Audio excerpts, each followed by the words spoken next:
Nous sommes de retour en direct sur le plateau de TV Finance pour votre matinale consacrée au décryptage, à l'analyse de l'actualité et de son impact sur les marchés financiers, notamment le CAC 40, pour vous aider à définir des stratégies d'investissement ou de trading cohérentes avec le contexte. Et pour ce faire, eh bien, j'ai le plaisir, comme tous les vendredis matins, de retrouver Antoine Quesada. Bonjour Antoine. Bonjour Antoine. Merci beaucoup Antoine d'être avec nous ce matin. Antoine Quesada, vous êtes trader, formateur et coach chez AQTS.fr. Vous êtes également écrivain, puisque vous avez écrit un livre aux éditions JDH Éditions, je crois, de mémoire. Et ça fait partie des collections de la FAT, c'est ça, des essentiels de la FAT en quelque sorte. Un mot rapidement. Absolument.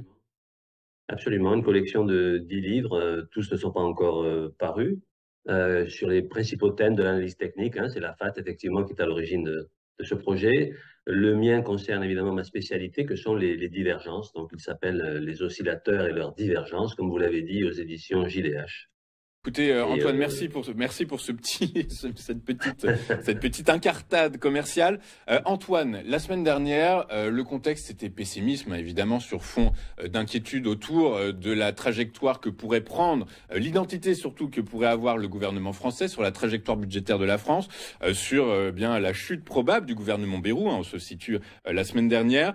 Cette semaine, Antoine, j'ai quand même l'impression qu'il y a un scénario positif qui s'est dessiné, qui est en train de se dessiner sous le prisme de la très certaine reprise de l'assouplissement monétaire de la Réserve fédérale américaine. Résultat, on navigue sur des zones qu'on n'avait pas vues depuis un certain temps et qui laissent peut-être augurer d'un retour vers peut-être les plus hauts historiques.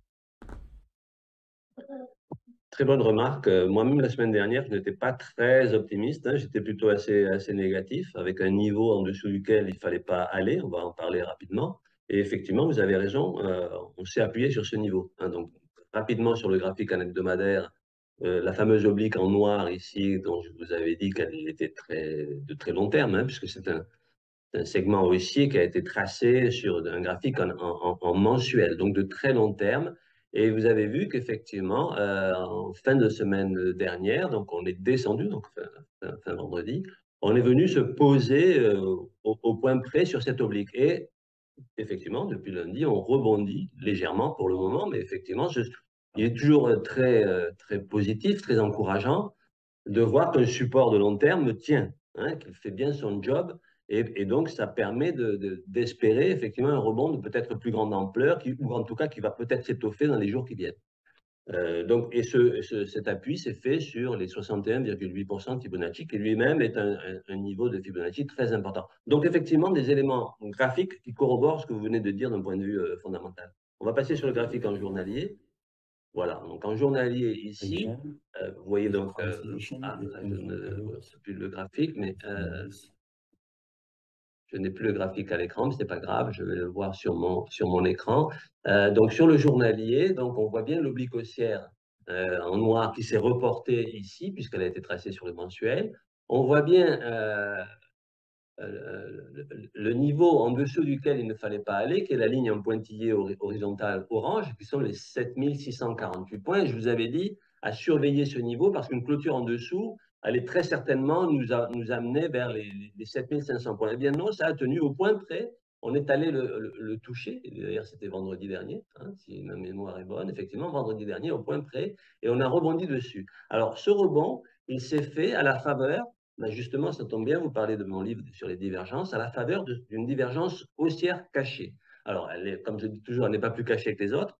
Ce sont les segments que vous avez ici en rouge, un segment qui monte sous la courbe des prix, qui est haussier, qui passe par des points bas, par des creux, mais qui est haussier. Et à la verticale de ces niveaux-là, vous avez, à contrario, un segment qui est baissier sous l'indicateur, sous le stochastique ici. Eh bien, ça s'appelle une divergence haussière cachée, c'est-à-dire qu'elle ne vous annonce pas un retournement de tendance. De toute façon, la tendance était déjà haussière, bien que le journalier, lui, était baissier.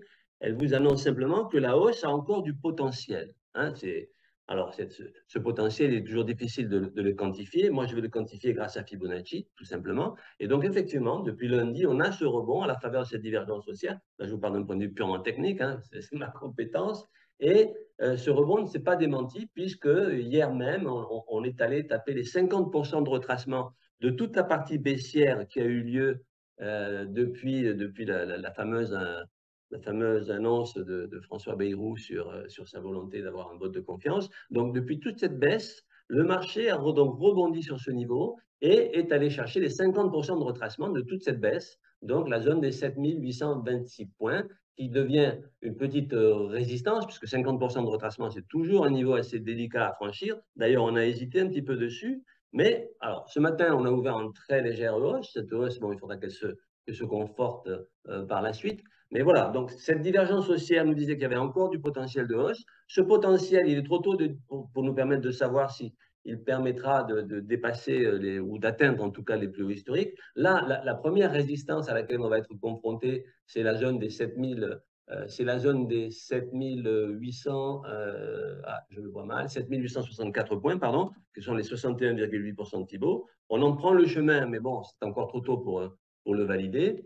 Et si on venait à repartir à la baisse, effectivement, ce niveau de cette oblique haussière, je suis désolé parce que je n'ai pas sur mon écran le graphique que vous avez vous-même sur le vôtre, donc je regarde le mien ici en remplacement.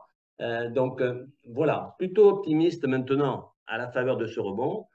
Un optimisme prudent parce que les choses sont tout de même assez fragiles, mais des éléments graphiques qui nous permettent de penser qu'on va tenir sur ces niveaux au moins quelques jours et le danger s'est écarté. Mais surveillez tout de même, hein, comme je l'ai dit la semaine dernière, c'est le même niveau qu'il ne faudra pas casser à la baisse, donc les fameux 7648 qui à ce moment-là deviendraient quelque chose de dangereux.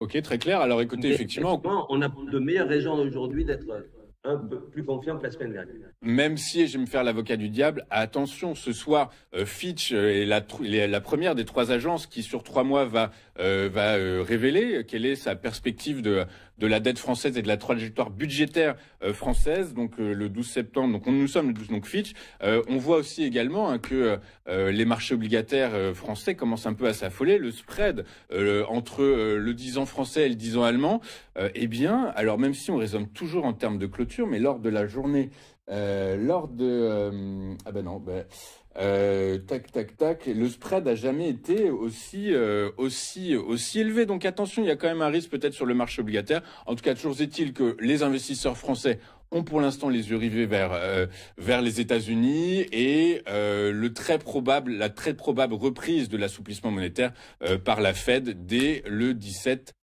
Annoncée dès le 17 septembre prochain et effective la semaine d'après.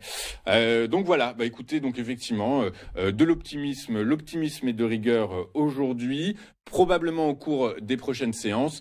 Et bah écoutez, on se retrouve la semaine prochaine. Oui, Antoine, vous voulez dire quelque chose? Oui, optimisme modéré, somme toute, hein, puisqu'on est quand même sur des zones assez sensibles, même d'un point de vue graphique. Cette divergence haussière cachée n'est pas une divergence classique de retournement avec toute la puissance d'un rebond suite à un excès baissier. Donc, c'est juste le fait qu'il y a encore un petit peu d'élan haussier, mais fragile parce qu'il y a des résistances, de grosses résistances qui viennent coiffer les cours, tout simplement. Premier support de très court terme, ici, ce serait les 7800 points. Si on se maintenait déjà toute la journée au-dessus de cette zone des 7800 points, ce serait plutôt très positif.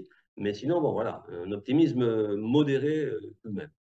Ce sera le mot de la fin. Merci beaucoup Antoine d'avoir été avec nous ce matin. Antoine Quesada, vous êtes trader, formateur et coach chez AQTS.fr, également auteur, écrivain même, oserais-je dire, puisque... On va dire auteur, on va dire auteur. Et bah, écoutez, pour tout ça, merci beaucoup Antoine. Je vous souhaite une excellente journée. Et je vous donne rendez-vous la semaine prochaine pour poursuivre cette analyse du CAC 40, l'indice phare parisien, pour voir dans quelle mesure il répond favorablement aux sirènes de Washington et dans quelle mesure il s'écarte très clairement d'un risque éventuellement obligataire. On marque une courte page de publicité dans cette édition du 12 septembre et juste après nous retrouverons la rubrique de David Furcage qui va notamment nous parler du marché américain et de l'orientation du dynamisme des marchés obligataires. À tout de suite sur Téléfinance.